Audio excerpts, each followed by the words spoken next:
Lors de ma nuit de noces, ma belle famille m'a humilié en m'obligeant à faire la vaisselle. Face à l'ultimatum de ma belle-mère, si tu ne veux pas servir, alors dehors. J'ai repris les clés de ma villa et je les ai tout mis à la porte. Vous pouvez l'imaginer. La nuit la plus heureuse de la vie d'une jeune femme. Sa nuit de noces transformée en le plus amer des cauchemars. L'histoire de Catherine a commencé exactement ainsi. Elle avait à peine retiré ses talons hauts, sentant ses pieds enflés la faire souffrir, et s'était débarrassée de sa somptueuse robe de mariée. C'est alors qu'elle tomba sur 8 membres de la famille de son mari qui s'étaient installés dans son chalet privé. Ils n'étaient pas venus pour la féliciter, mais pour lui enseigner les règles. Et cette règle, mesdames et messieurs, consistait en ce que la jeune mariée, en pleine nuit, devait se pencher sur une montagne de vaisselle sale. Lorsqu'elle, épuisée, se plaignit, sa belle-mère la foudroya du regard et lui lança une phrase pleine d'humiliation, « Si vous ne voulez pas servir, sortez !» Son mari, au lieu de la défendre, lui donna raison, « Allez, Cathy, finis vite ça. » Il pensait qu'elle se mettrait à pleurer et supporterait. Non. Catherine décida de sortir pour de bon, fit sa valise et partit chez sa mère. Et c'est alors que la situation se renversa. Le véritable drame ne faisait que commencer. Je m'appelle Catherine. Le jour où j'ai enfilé ma robe de mariée blanche immaculée, brodée d'une exquise dentelle ramenée de Milan, aurait dû être le plus beau jour de ma vie. Mais lorsque j'étais sous l'Arche fleurie, mon sourire s'était déjà figé à cause de la fatigue. Je ne sentais que des milliers d'aiguilles s'enfoncer dans la plante de mes pieds.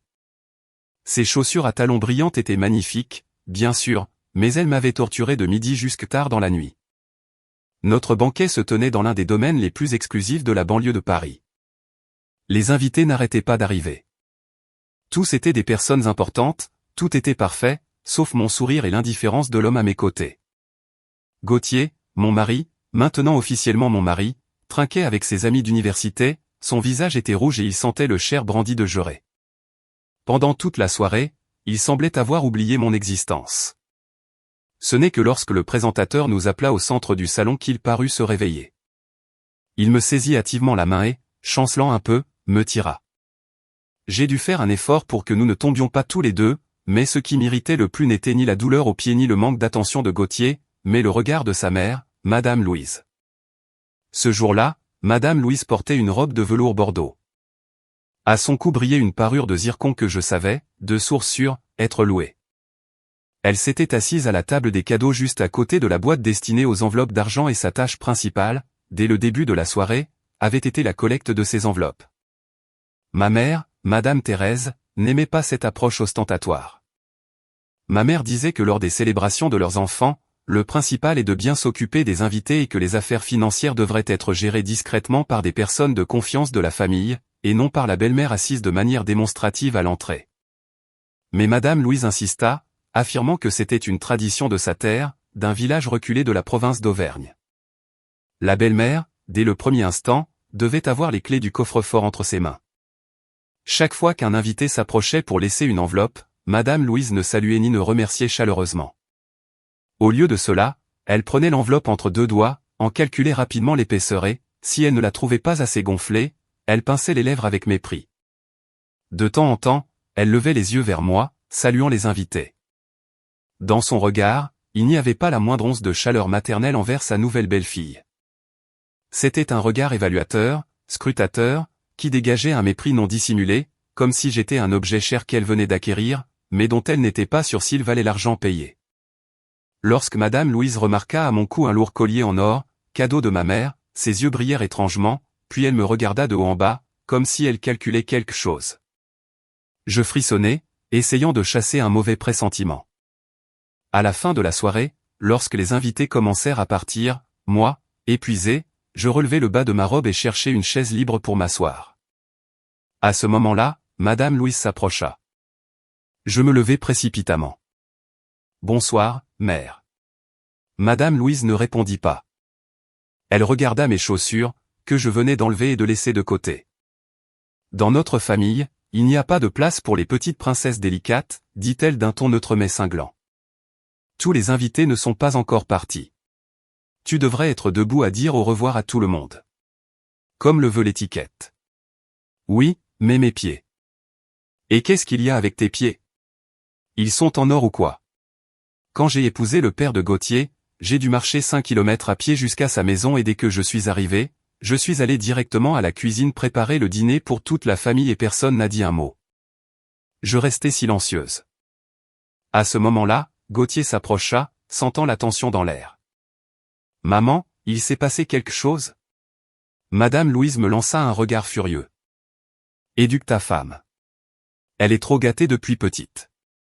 Maintenant, il faut lui apprendre la discipline. » Gauthier se mit à rire et me prit par la taille.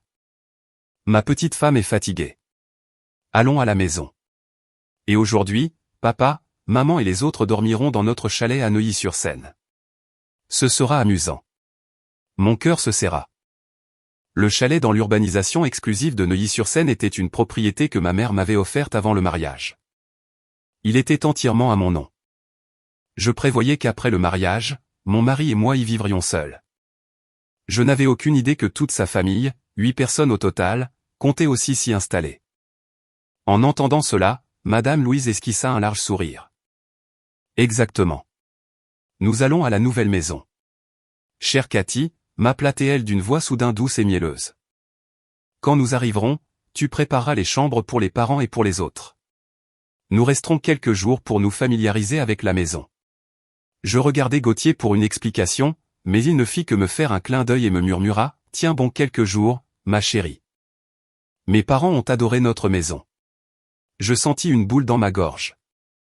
Le mariage n'était même pas terminé et je sentais déjà sur mes épaules le poids de toute une famille. Le monospace de cette place était bondé. Moi, Gauthier, ses parents, son frère aîné avec sa femme, sa jeune sœur et un de ses oncles. 8 personnes, tout en route vers ma nouvelle maison, un chalet avec vue sur une pinède, dans l'achat et la décoration duquel ma mère avait investi tant d'efforts et d'argent. Pendant tout le trajet, l'ambiance dans la voiture fut étouffante. Madame Louise et sa fille Jeanne commentaient animément la somme d'argent récoltée, lançant de temps en temps des commentaires sur mes invités. Cette dame en robe bleue, l'amie de Madame Thérèse, était très élégante, mais l'enveloppe qu'elle a laissée était très fine. Jeanne, la jeune sœur de mon mari, fit la grimace. Madame Louise hocha la tête. Les riches sont tous des radins et des calculateurs, pas comme nous, des gens de bon cœur. Au fait, ce chalet. Elle parla plus fort. À propos, on dit qu'il est très grand. Oui, maman. J'étais si épuisé que je ne murmurai qu'un oui en réponse. Gauthier, assis devant et toujours ivre, cria en arrière, il est énorme, maman. Toute notre maison du village tient dans le salon. Le père de mon mari, Monsieur Jacques, qui jusque-là était resté silencieux, intervint. Le prix du terrain à Paris est cher. Notre Cathy a eu de la chance.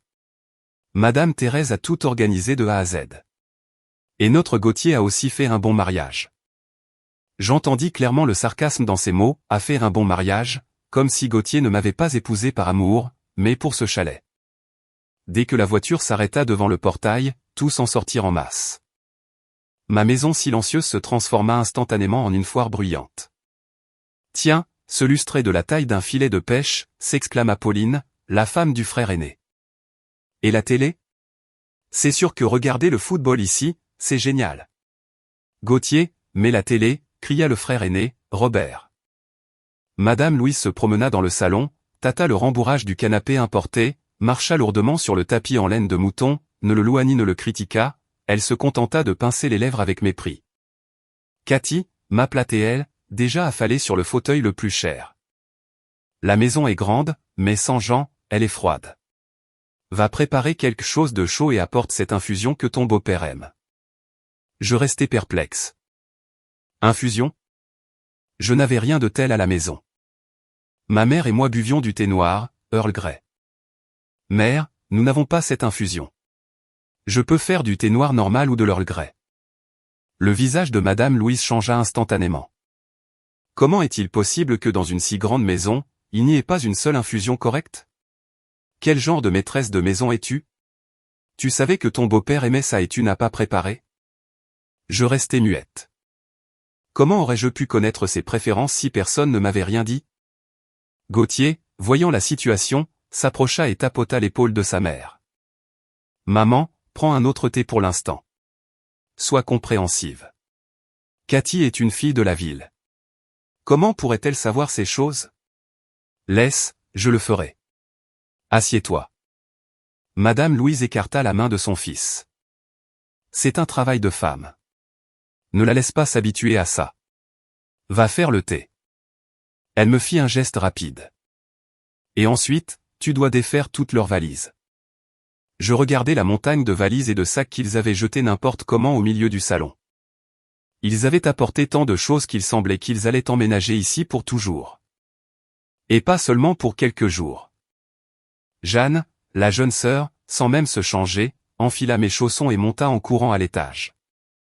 Je prends cette chambre, cria-t-elle d'en haut. Elle a un balcon avec vue sur la forêt. Quelle merveille! Qu'est-ce que tu dis? Lui cria Madame Louise en réponse, mais dans sa voix, il y avait de la fierté. La meilleure chambre est pour les parents. En silence, je me rendis à la cuisine. Tout dans ma cuisine moderne était absolument neuf. J'allumai la bouilloire électrique avec des mains tremblantes. L'eau n'avait pas encore commencé à bouillir quand Pauline, ma belle-sœur, entra, suivie de Robert. « Cathy, où est notre chambre ?» demanda-t-elle d'un ton autoritaire. Robert n'est pas habitué à dormir sur des matelas durs.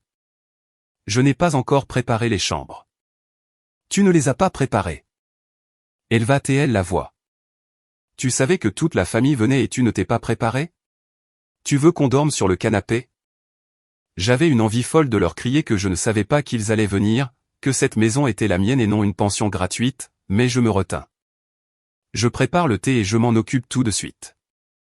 À ce moment-là, Gauthier entra aussi dans la cuisine. Il me murmura à l'oreille, essaie de faire plaisir à tout le monde. Mes parents sont habitués à vivre simplement au village. Tu es maintenant la belle-fille aînée. Tu dois donner l'exemple. La belle-fille aînée? Je restai déconcerté. Il était le deuxième fils. Il avait un frère aîné. Pourquoi étais-je la belle-fille aînée? Mais je n'avais plus la force de discuter. Quand j'apportais le plateau de thé, les 8 membres de la famille étaient confortablement installés sur mon canapé, les pieds sur la table basse, les coquilles de graines de tournesol éparpillées sur mon tapis préféré en laine de mouton, la télévision à plein volume. Personne ne me regarda, personne ne dit merci. Ils prirent simplement les tasses en silence et continuèrent à rire et à bavarder. J'étais debout au milieu de mon propre salon, toujours avec ma robe de mariée, et je me sentais pire qu'une servante. Après avoir servi le thé, je pensais que je pourrais enfin monter, enlever cette lourde robe et me reposer. Mes pieds ne sentaient plus rien, mais dès que je me retournai, la voix stridente de Madame Louise retentit à nouveau. « Cathy, où crois-tu aller ?» Je me retournai en essayant de rester calme. « Je suis très fatigué, mère. » Je voulais monter à la chambre, me changer et me reposer un peu. Madame Louise esquissa un sourire sarcastique qui me fit frissonner. « Te reposer? Tu crois qu'être belle-fille dans notre famille est si facile? Tu es dans la nouvelle maison depuis quelques heures et tu veux déjà te reposer. Regarde là-bas. » Elle désigna la cuisine du doigt.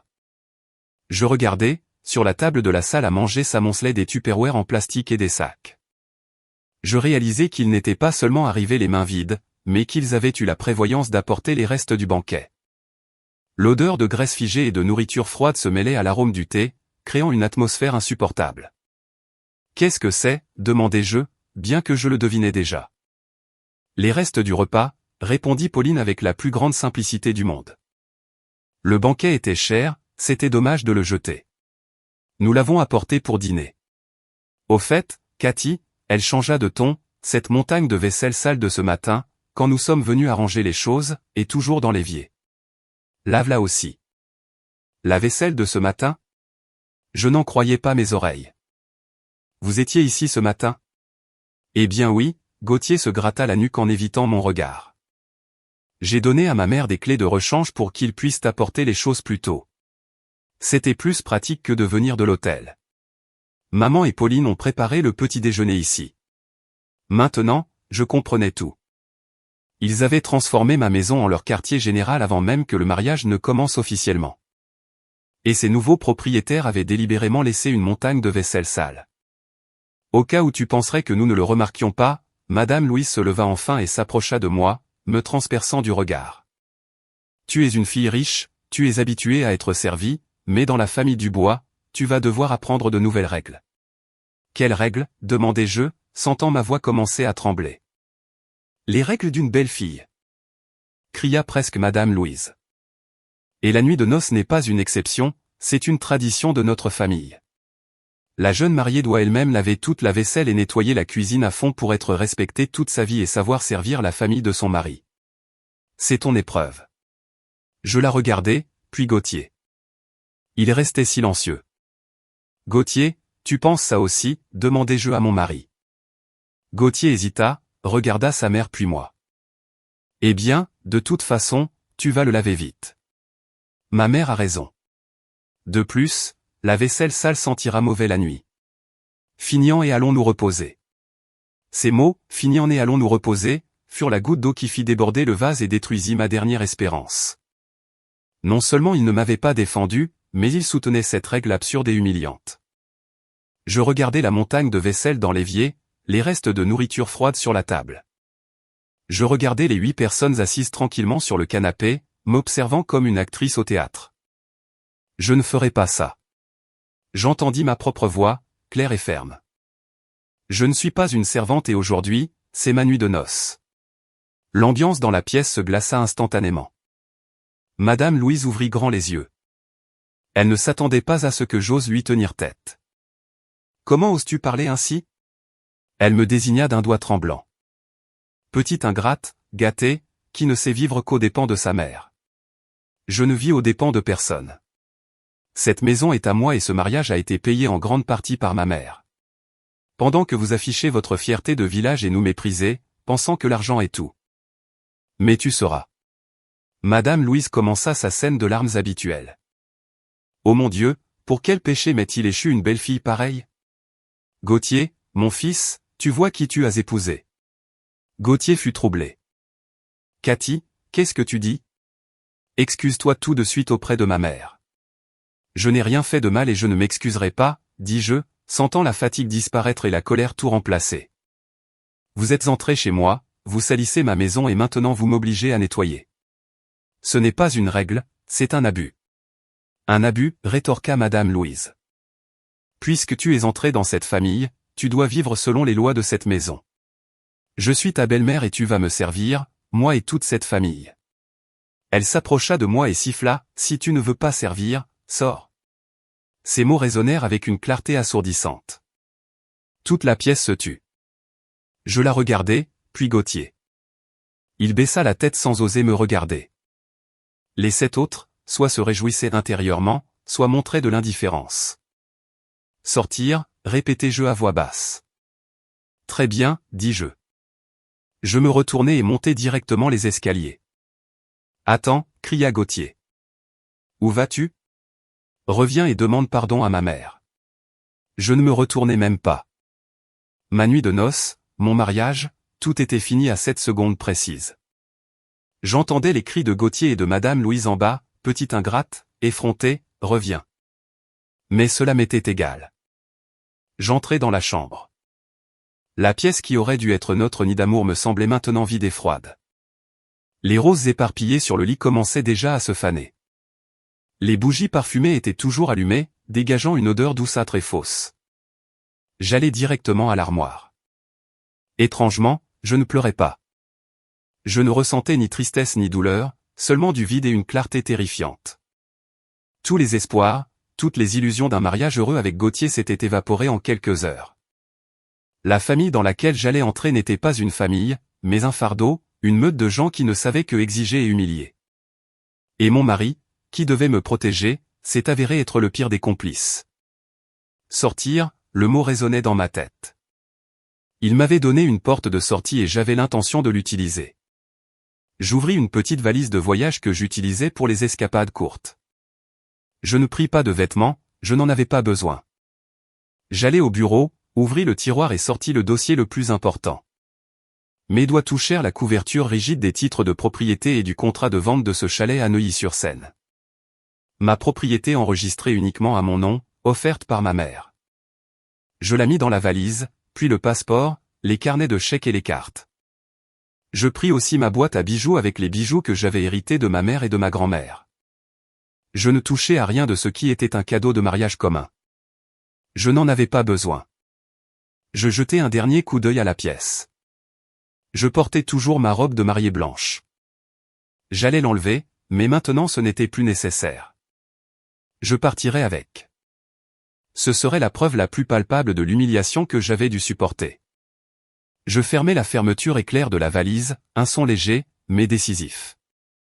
J'entendis Gauthier monter les escaliers en trébuchant et faire irruption dans la pièce. Son visage était rouge de colère et d'alcool. « Cathy, qu'est-ce que tu fais, bon sang? Où vas-tu » Il vit le dossier avec les documents dans ma main, mais ne comprit pas encore ce que c'était. « Je pars, » répondis-je calmement.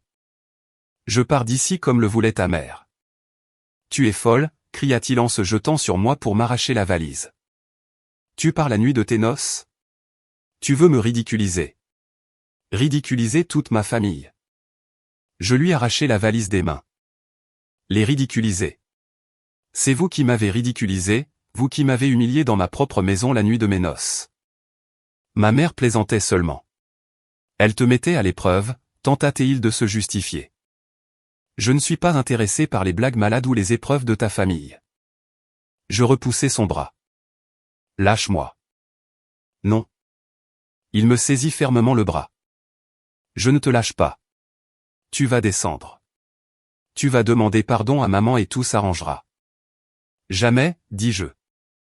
Gauthier, à la seconde où toi, avec ta mère, vous m'avez obligé à aller laver cette montagne de vaisselle sale, tout était fini entre nous. À ce moment-là, Madame Louise et les autres montèrent aussi et s'amoncelèrent à la porte. Ils regardaient à l'intérieur comme si c'était un spectacle. Madame Louise, me voyant avec ma valise, ricana. Oh, regardez-la faire son cinéma. Qui veux-tu effrayer, petite princesse? Où vas-tu aller? Te cacher sous les jupes de ta petite maman? Je la regardai dans les yeux. Oui, merci de me le rappeler. Je vais chez ma mère. Au moins là-bas, on ne me traite pas comme une servante. Mais tu sauras. Madame Louise trembla de rage.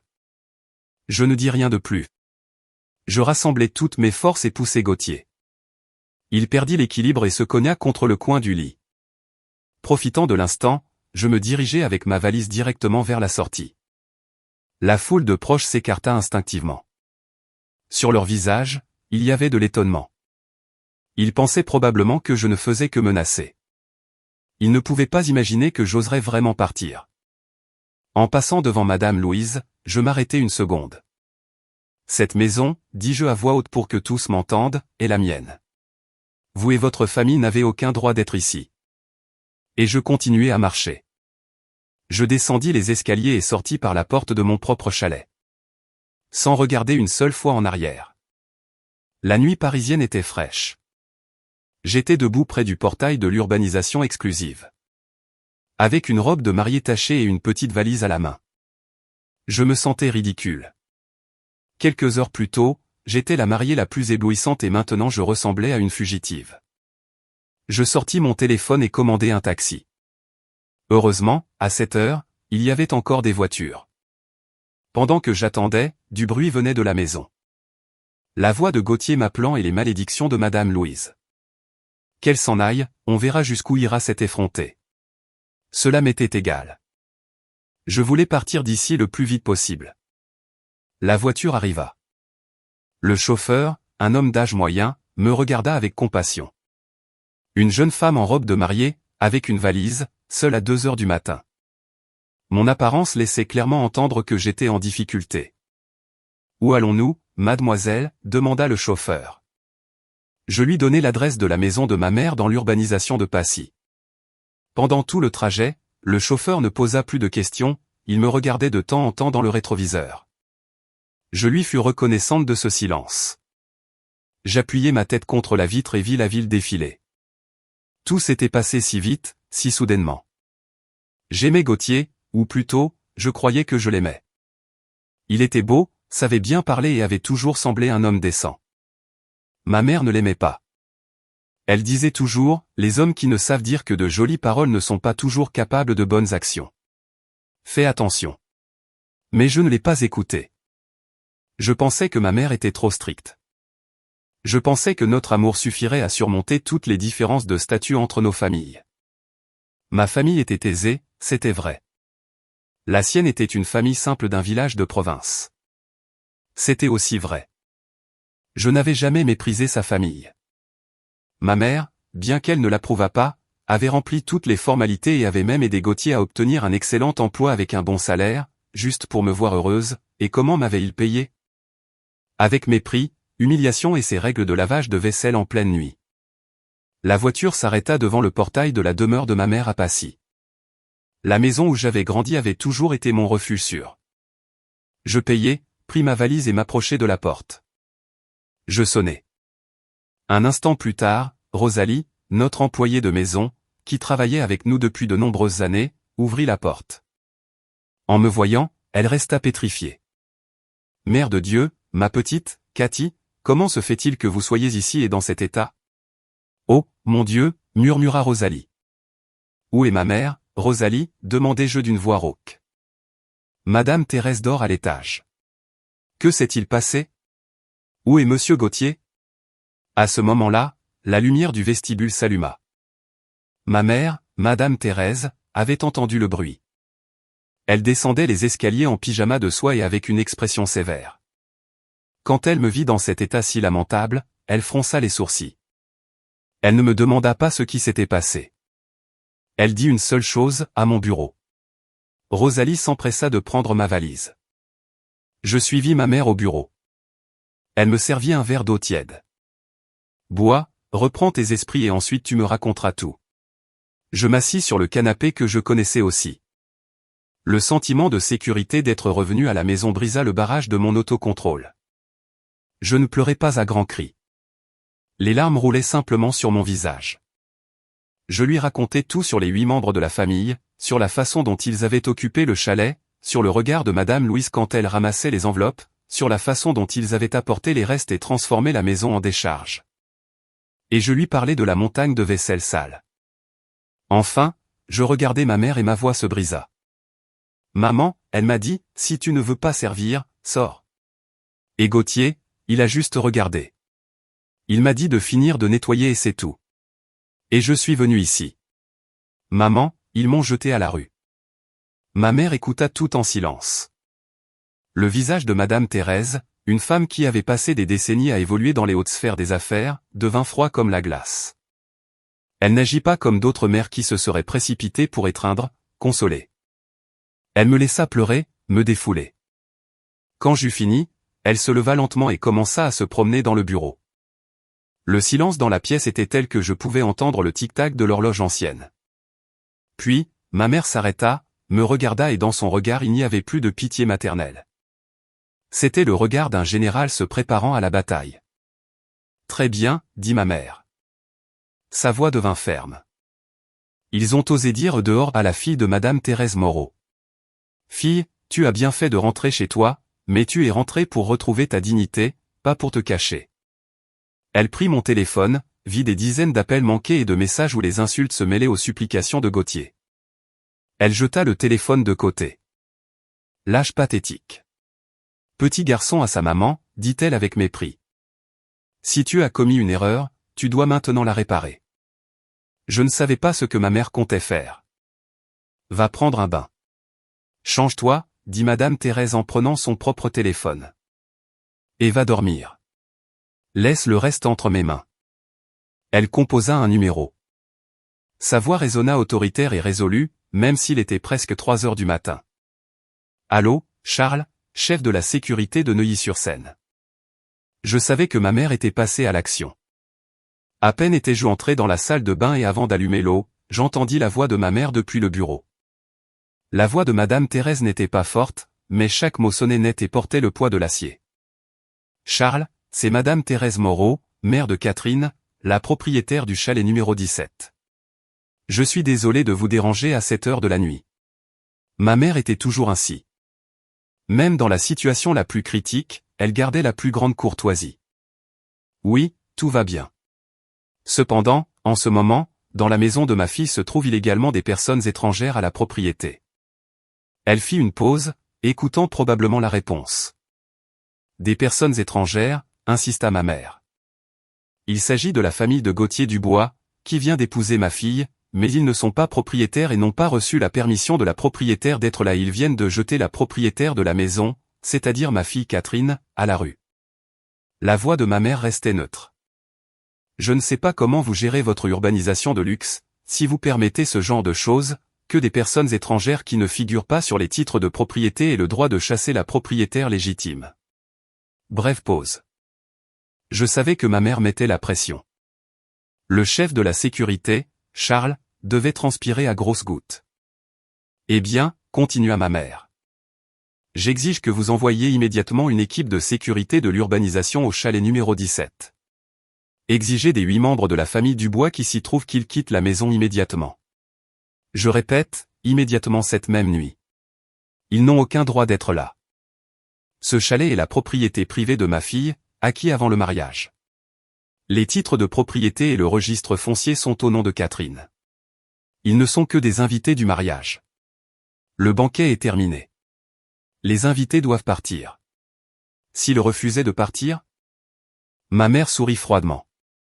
Charles, dites-leur que s'ils ne partent pas de bonne grâce, j'appellerai immédiatement la gendarmerie et porterai plainte pour violation de domicile. Je suppose que vous ne voulez pas qu'au milieu de la nuit la gendarmerie monte un spectacle dans votre urbanisation exclusive. Cela nuirait à votre réputation, n'est-ce pas? Oui. Les 8 personnes avec leurs valises et tout ce qu'elles ont apporté, exigez qu'elles quittent le périmètre de l'urbanisation. Où iront-elles? Qu'elles appellent un taxi ou dorment dans la rue? C'est leur problème. Réglez cette affaire en 30 minutes. Quand ce sera fait, informez-moi. Ma mère raccrocha le téléphone. J'étais debout dans la salle de bain. Les larmes n'avaient pas encore séché sur mes cils, mais au fond de mon âme, je ressentis une satisfaction vengeresse. Ma mère était ma mère. Décidée et impitoyable quand il le fallait, je me plongeai dans la baignoire chaude. Pour la première fois de cette journée interminable, je sentis mon corps se détendre. Je n'avais plus à m'inquiéter. Ma mère s'occuperait de tout. Je ne sais pas combien de temps j'ai dormi. Quand je me suis réveillé, j'ai mis un peignoir et je suis sorti. Ma mère était toujours assise à table avec un verre de vin rouge à la main. « Tu t'es réveillée, ma fille » dit-elle en me regardant avec des yeux déjà plus doux. « Ils sont partis », Charles vient de rappeler. Ils y sont allés avec 6 agents de sécurité. La famille Dubois a d'abord été agressive. Madame Louise a même fait un scandale. Elle s'est jetée par terre en criant que la maison était à son fils et que personne n'avait le droit de les chasser. Le frère aîné de Gauthier a même essayé d'attaquer l'un des gardes. Ma mère prit une gorgée de vin, mais quand les gardes leur ont dit qu'ils agissaient à la demande de la propriétaire légitime, Catherine, et que s'ils ne partaient pas, ils appelleraient la gendarmerie, toute cette bande a paniqué. Ils ne s'attendaient pas à ce que tu aies le courage de faire quelque chose comme ça. Ce n'est pas moi, dis-je doucement. C'est moi. Nous sommes allés, me corrigea ma mère. La fille de ma mère n'a pas le droit d'être faible. Madame Louise et Gauthier pensaient que comme tu étais d'une bonne famille, tu serais faible, tu aurais peur du scandale, tu le supporterais et tu fermerais les yeux. Ils se sont complètement trompés, ils se sont frottés aux mauvaises personnes. Ma mère continua le récit. La scène a dû être mémorable. 8 personnes, entre jeunes et vieux, traînant leurs valises au milieu de la nuit, la tête baissée, hors de mon chalet. Ils partaient en nous maudissant, en criant que les riches abusent des pauvres et que j'étais ingrate. Madame Louise a essayé d'appeler Gauthier, dit ma mère, mais il ne répondait pas. Il devait être occupé à te bombarder de messages. J'ouvris mon téléphone. Des centaines de messages et d'appels. Au début, des insultes, des menaces. Cathy, comment as-tu si peu de honte de faire ça? Tu es une vipère. Rentre immédiatement à la maison. Si tu ne reviens pas, ne me blâme pas. Ma mère va mal, elle s'est évanouie. Puis, quand il a réalisé que la sécurité les jetait vraiment à la rue, le ton a changé en supplication et en peur. Cathy, ne fais pas ça. Je me suis trompé. On jette ma famille à la rue au milieu de la nuit. Dis à ta mère d'arrêter, Cathy, je t'en supplie. Pardonne-moi cette fois. J'éteignis le téléphone. Et maintenant, maman, demandai-je. Et maintenant, dors, dit Madame Thérèse. Dors. Demain sera une longue journée. Nous avons encore beaucoup de choses à faire. Madame Thérèse se leva et m'embrassa. Ce ne fut pas un câlin tendre, mais fort et sûr. N'aie pas peur. Tu m'as moi. Personne n'osera faire du mal à ma fille, pas même son mari. Cette nuit-là, je dormis dans mon ancienne chambre avec une paix que je n'avais pas ressentie même le jour le plus heureux de ma vie. Je dormis à peine quelques heures. Quand je me réveillai, le soleil brillait déjà sur Paris. La lumière du matin filtrait à travers les rideaux, mais je sentais toujours un poids dans l'âme. Il semblait que j'avais vécu un cauchemar, mais en regardant la robe de mariée jetée par terre, je compris que c'était réel. Rosalie avait déjà préparé le petit déjeuner. Ma mère, Madame Thérèse, était déjà habillée d'un tailleur pantalon bleu marine strict, les cheveux parfaitement relevés en chignon. Elle était assise en train de lire Expansion et de prendre son café. Son apparence ne trahissait aucune trace de fatigue après la nuit blanche. « Mange, ma fille, dit ma mère, sans quitter le journal des yeux. Tu dois bien manger pour avoir des forces pour la bataille. » Mon téléphone sonna à nouveau. C'était Gauthier. Je regardai ma mère. « Ne réponds pas, dit-elle. Laisse-le appeler. Plus il appelle, plus il panique. Bientôt, ils seront tous là à frapper à la porte. » Ma mère ne se trompait pas. À peine avais-je fini ma tartine que le visiophone sonna avec insistance. Rosalie, se penchant par la fenêtre, s'exclama, « Petite Cathy, c'est la famille Dubois. Ils sont tous les 8 ici et exigent d'entrer pour parler à mademoiselle Cathy. » Ma mère posa sa tasse de café. « Laissez-les entrer dans la cour. Mais qu'ils n'entrent pas dans la maison. » Nous sommes toutes deux sorties sur le balcon. De là, nous pouvions parfaitement voir notre grande cour pavée. Les 8 membres de la famille Dubois avaient l'air encore plus lamentables que je ne pouvais l'imaginer. Vêtements froissés, cheveux ébouriffés, cernes profondes et sombres. Ils avaient sûrement passé la nuit dehors ou dans un hôtel miteux. En nous voyant, ma mère et moi, Madame Louise s'élança vers la porte principale, mais la grille l'arrêta. Elle n'était plus aussi agressive que la nuit précédente. Elle avait changé de tactique. Oh, Madame Thérèse, commença sa scène de larmes. Ce n'est pas comme ça qu'on fait les choses. C'est trop cruel. Nous n'avons fait de mal à personne. Le mari et la femme viennent de se marier. Si quelque chose s'est mal passé, nous aurions pu en parler. Comment avez-vous pu jeter toute notre famille à la rue au milieu de la nuit? Ma mère resta debout les bras croisés, la regardant en silence. Voyant que ma mère ne réagissait pas, Madame Louise se tourna vers moi. « Chère Cathy, ma fille, ma belle-fille. Maman s'est trompée. Hier soir, sous le coup de la colère, j'ai dit trop de choses. Pardonne-moi. Ouvre la porte. Laisse-nous entrer, ma fille. Nous avons les pieds enflés. » Gauthier était derrière sa mère. Il semblait perdu. Remarquant mon regard, il fit un pas rapide en avant. « Cathy, m'appela-t-il. » Et puis, à ma surprise et probablement à celle de toute sa famille, Gauthier tomba à genoux directement sur le sol de granit froid de la cour. « Cathy, pardonne-moi. Tout est de ma faute. Je me suis comporté comme un lâche. Je n'ai pas su te défendre, disait-il en pleurant. Chère Cathy, pardonne-moi. Demande à ta mère d'ouvrir la porte. Laisse-moi te parler. Nous irons chez nous, je te le promets. Je ne permettrai plus jamais qu'on te fasse du mal. » Les 7 autres, en voyant Gauthier à genoux, commencèrent aussi à s'agiter. Pauline, la belle-sœur, se mit à sangloter. « Chère Cathy, pardonnez-nous. Mes enfants n'ont pas mangé de la nuit. » C'était la performance parfaite. Ils essayaient de faire pitié. Une autre jeune femme plus faible aurait peut-être fléchi et aurait ouvert la porte. Mais j'étais la fille de Madame Thérèse Moreau. Je regardais Gauthier agenouillé. Ses larmes coulaient, mais je n'y voyais pas une goutte de regret sincère. Je ne voyais que de la peur. Il avait peur de me perdre, de perdre le chalet à Neuilly-sur-Seine, de perdre le bon travail que ma mère lui avait obtenu. Il avait peur de tout perdre. Je m'approchai de la balustrade. Ma mère posa sa main sur mon épaule, m'encourageant. « Gauthier, lève-toi, » lui dis-je d'une voix étonnamment calme. Il leva la tête. Ses yeux brillèrent d'espoir. « Tu m'as pardonné? Tu vas ouvrir la porte? Lève-toi. Je ne veux pas parler à un homme qui est à genoux. » Gauthier se leva rapidement, secouant la poussière de ses genoux. J'y ai bien réfléchi, et je le regardais dans les yeux. Hier soir, quand ta mère m'a dit dehors, j'ai pensé que c'était la fin, mais quand toi, mon mari, tu lui as donné raison et que tu m'as dit de laver vite la vaisselle pour qu'on aille se reposer, j'ai réalisé que c'était vraiment la fin. Non, non, ce n'est pas ça, Cathy, balbutia Gauthier, je l'interrompis. Tout est fini entre nous. Quoi? Quoi? Il resta pétrifié. Madame Louise arrêta aussi de pleurer. Qu'est-ce que tu dis? Qu'est-ce que ça signifie que c'est fini? Ça signifie, dit Jo et Claire, que moi, Catherine, je demande immédiatement le divorce de Gauthier Dubois. Les 8 membres de la famille Dubois parurent avoir été frappés par la foudre. Le divorce, hurla Madame Louise.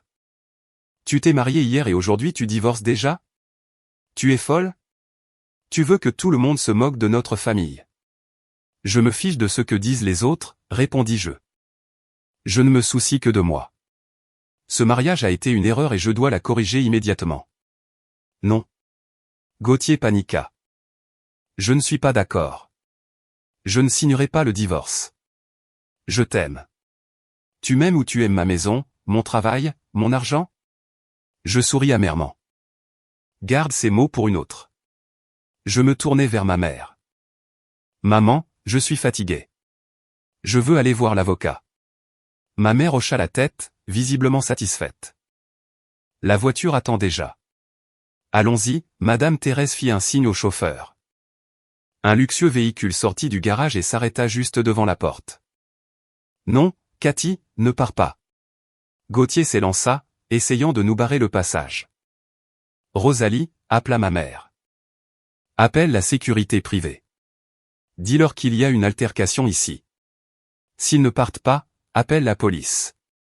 Madame Louise, réalisant que la situation devenait critique, saisit rapidement Gauthier par le bras. Qu'est-ce que tu fais? Lève-toi. Ne te ridiculise pas. Ma mère et moi nous assîmes tranquillement dans la voiture. Le véhicule passa devant le groupe qui s'agitait, paniqué, au portail. À travers ma vitre, je vis Gauthier retomber à terre, mais cette fois ce n'était pas du théâtre, mais un véritable désespoir. Où allons-nous, maman, demandai-je quand la voiture sortit sur l'avenue principale. Au bureau de Nicolas Dubois, répondit ma mère.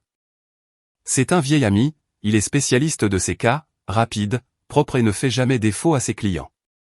Le bureau de Nicolas Dubois se trouvait au dernier étage de l'une des 4 tours, sur le boulevard de la Défense. L'ambiance y était sobre et professionnelle, tout le contraire du chaos que je venais de vivre. L'avocat, un homme d'une 50aine d'années, du même âge que ma mère, avec des lunettes et des cheveux gris aux tempes, nous reçut aimablement, mais sans surprise. Ma mère lui avait sûrement déjà résumé la situation. Bonjour, Madame Thérèse. Bonjour, Catherine. Il me serra la main. Asseyez-vous. Racontez-moi tout calmement. Plus il y a de détails, mieux c'est. Je racontai tout à nouveau. Du banquet au chalet, la montagne de vaisselle, les insultes de Madame Louise et la lâcheté de Gauthier. Je lui racontai aussi comment ma mère les avait chassés de la maison la nuit précédente. L'avocat écoutait en tapant sur son ordinateur. Il ne m'interrompit pas. Il ne fit que hocher la tête de temps en temps.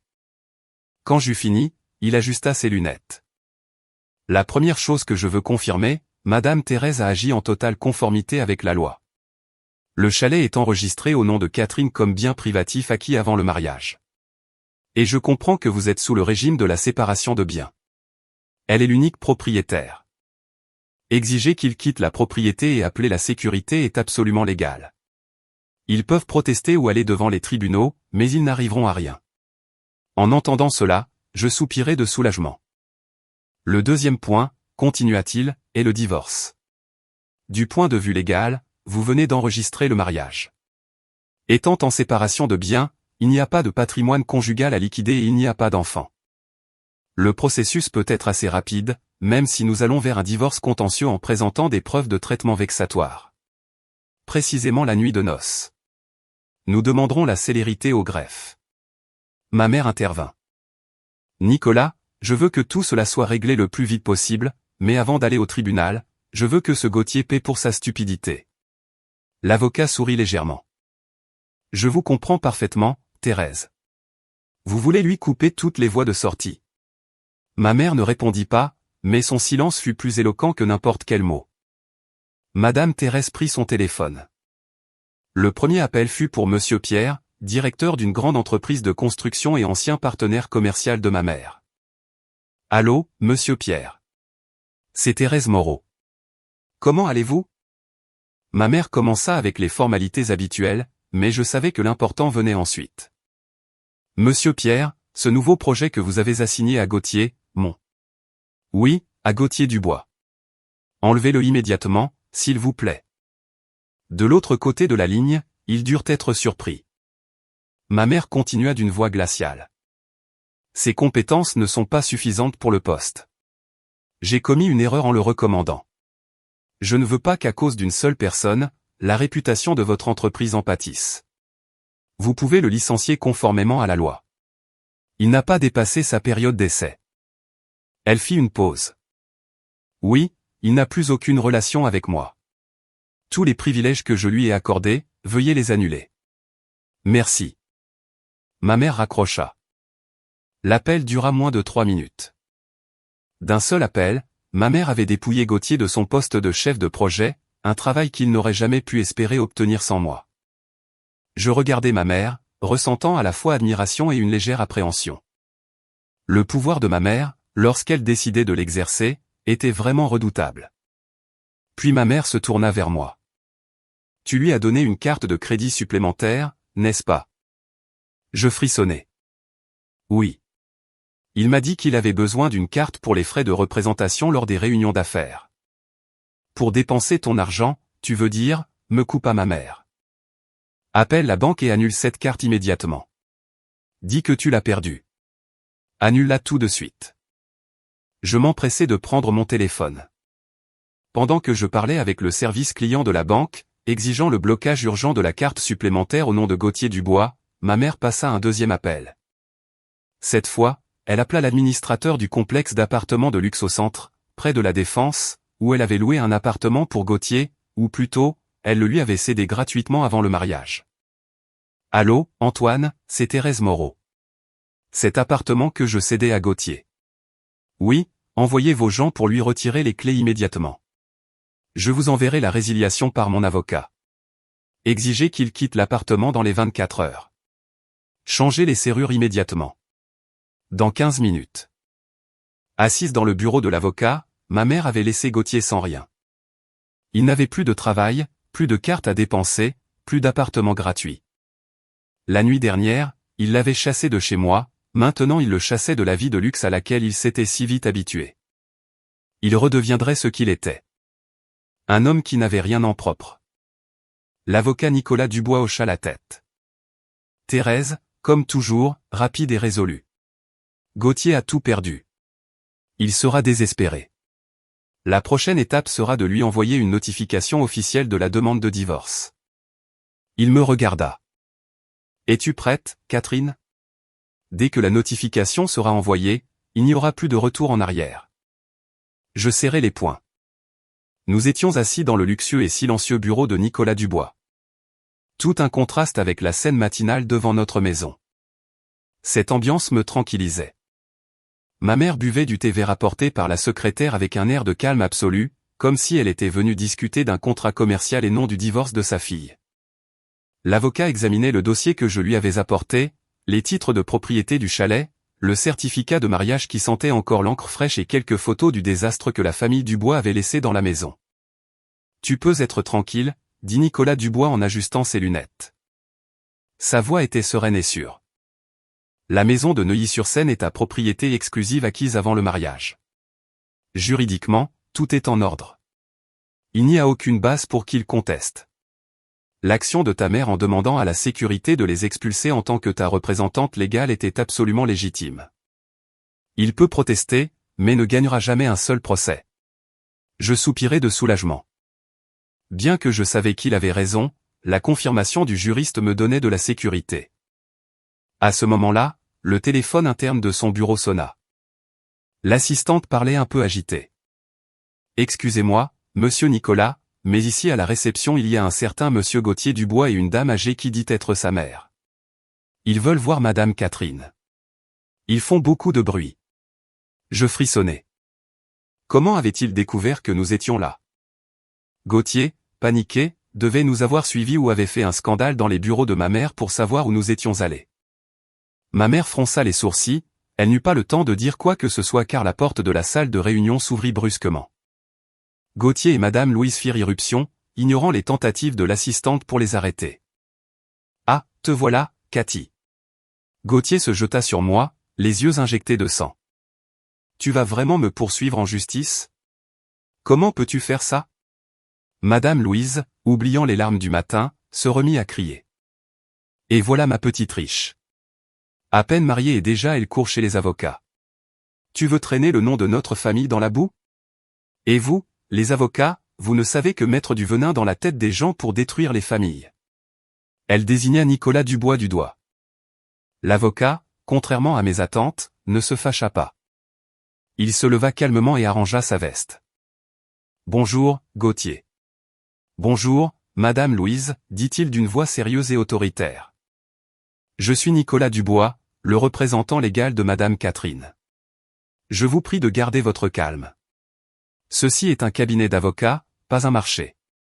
Je me fiche de qui vous êtes, hurla Madame Louise. C'est ma belle-fille et je lui parle. Cathy. Allons à la maison. Ne pense même pas au divorce. Sécurité, dit l'avocat à voix haute vers la porte. 2 gardes de sécurité costauds du centre d'affaires apparurent immédiatement. Accompagnez ces 2 personnes hors de mon bureau, indiqua Nicolas Dubois.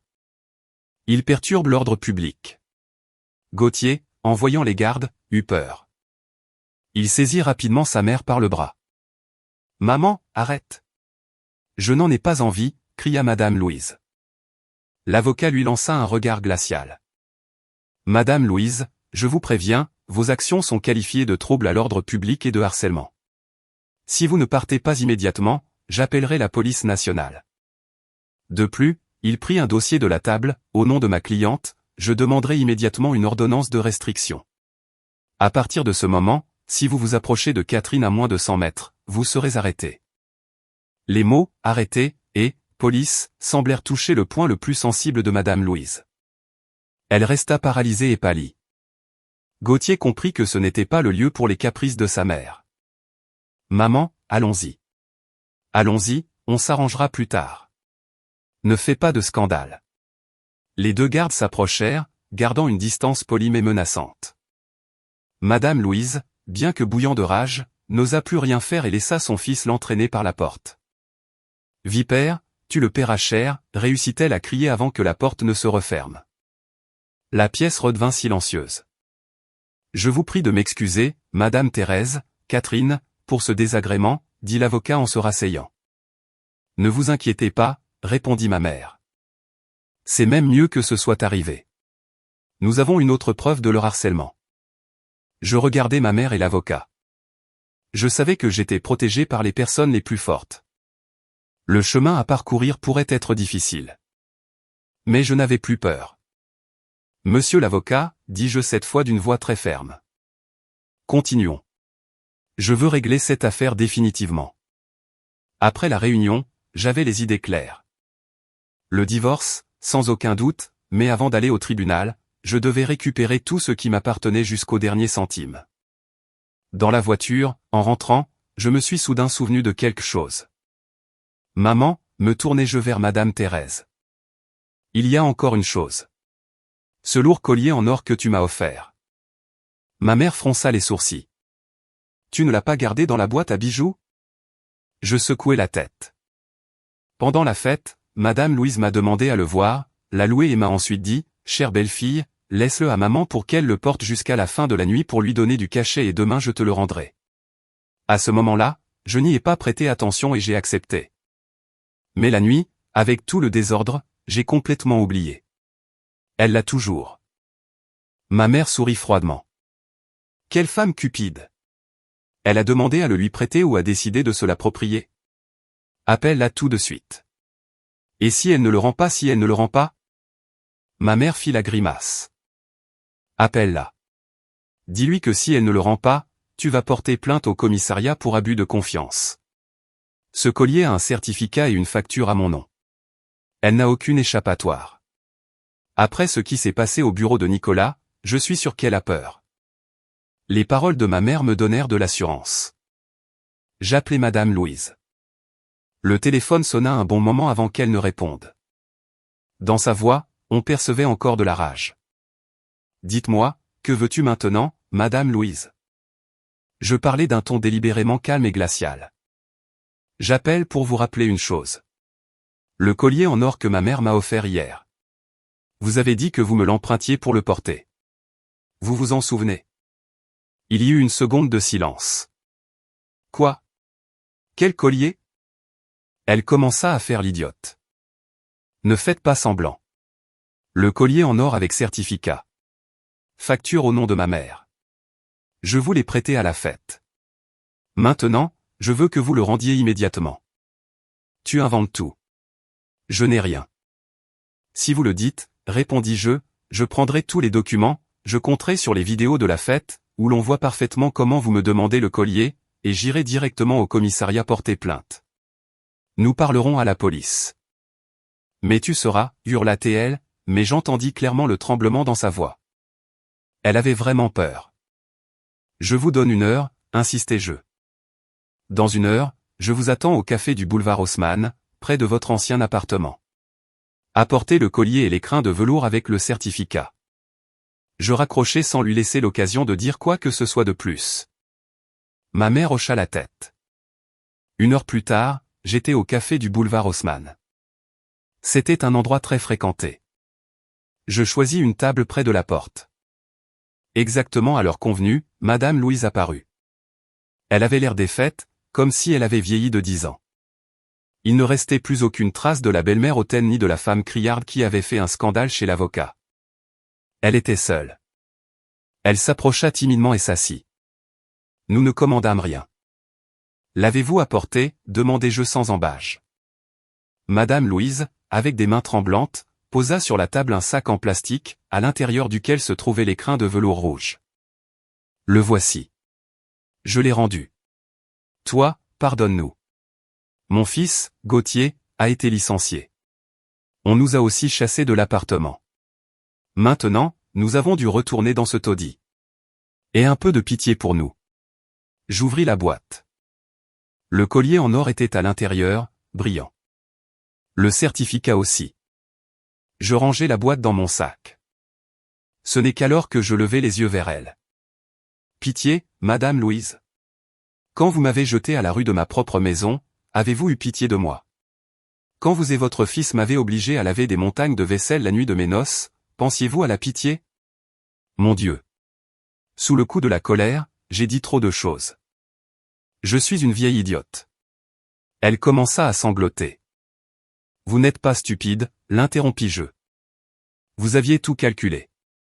Vous pensiez que je resterais silencieuse, que ma famille craignait les scandales. Vous vous êtes trompé. Ce collier est à moi et je l'ai récupéré. Le reste sera pris en charge par la justice. Je me levai. Et conseillai à votre fils Gauthier de se préparer. La demande de divorce ne se fera pas attendre. Je me retournai et partis, laissant Madame Louise assise et pétrifiée au milieu du café bruyant. Non seulement j'avais récupéré mon or, mais j'avais récupéré ma dignité, lui prouvant qu'il n'était pas si facile de me plier. En récupérant le collier, je me sentis plus forte, mais Gauthier avait encore quelque chose d'important qui m'appartenait, la voiture, une Mercedes blanche que j'avais achetée avec mon argent et immatriculée à mon nom bien avant de le connaître. Quand nous avons commencé à sortir ensemble, il me demandait souvent la voiture pour ses réunions de travail. Il disait qu'un homme élégant, avec une bonne voiture, concluait plus facilement les contrats. Ma mère a essayé de me dissuader, mais moi, aveuglé par l'amour, je lui ai donné la clé principale et la clé de rechange. Et depuis qu'il avait obtenu son nouveau travail, il s'était pratiquement approprié la voiture, la considérant comme la sienne. Il fallait que je la récupère. Je savais que Gauthier et sa famille avaient perdu l'appartement près de la Défense et après l'incident au café, j'étais sûr qu'ils étaient retournés à leur ancien appartement à Belleville. Cette fois, je ne voulais pas y aller seul, mais je ne voulais pas non plus déranger ma mère. J'appelai Irène, ma meilleure amie.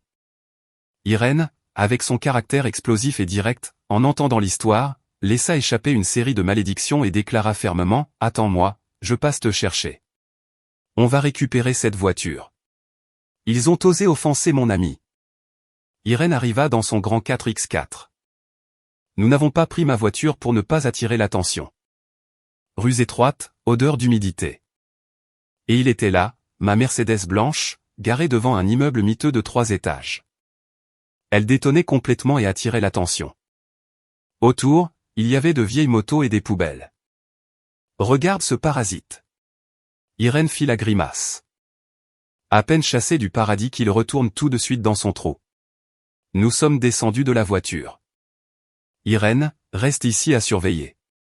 S'il se passe quelque chose, je t'appelle.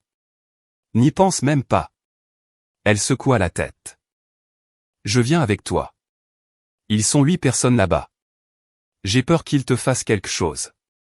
Nous sommes entrés dans le hall. Odeur d'huile de friture, de linge humide. L'air était lourd. Une vieille dame au rez-de-chaussée, en nous voyant si bien habillés, fut surprise. Vous cherchez quelqu'un, les filles? Nous cherchons Gauthier Dubois. Il a emménagé ici hier. La femme fit la grimace. Ah, les bruyants. Ils sont au 2e. Porte gauche et droite. Ils ont loué 2 appartements, mais je pense qu'ils n'ont pas payé. Ils font du bruit depuis le matin. Nous nous sommes regardés et avons monté les escaliers. La porte de gauche était entr'ouverte. À peine avais-je levé la main pour frapper quand j'entendis la voix stridente de Madame Louise. Inutile. Et toi aussi, Gauthier, tu as tout perdu.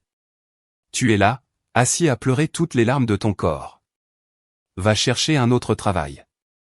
Je jetai un œil par la porte. Les 8 personnes étaient entassées dans une pièce de pas plus de 20 mètres carrés, vêtements, valises jetées par terre en désordre total. Le frère aîné, sa femme, la sœur, l'oncle, tous là. Le beau-père, Monsieur Jacques, était assis dans un coin, les genoux serrés, fumant sans arrêt.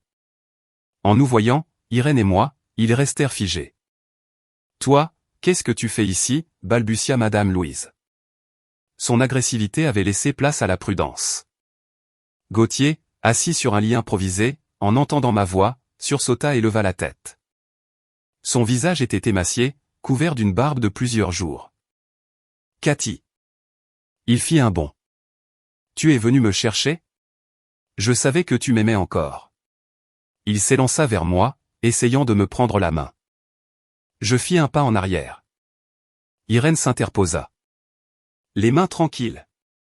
Ne touche pas mon ami. Je ne suis pas venu en visite, dis-je d'un ton glacial et direct. Je suis venu chercher ma voiture. Gauthier, donne-moi les clés. Gauthier déglutit. Quelle voiture? C'est notre voiture. Ma voiture, insistai-je. Les papiers sont au nom de Catherine, achetés avant le mariage. Cela n'a rien à voir avec toi. Tu as perdu ton travail, ta maison. Pourquoi veux-tu ma voiture? Donne-la-moi. Non, cria-t-il désespérément. Je ne te la donne pas. C'est la seule chose qui me reste. Si tu me prends aussi la voiture, comment vais-je travailler?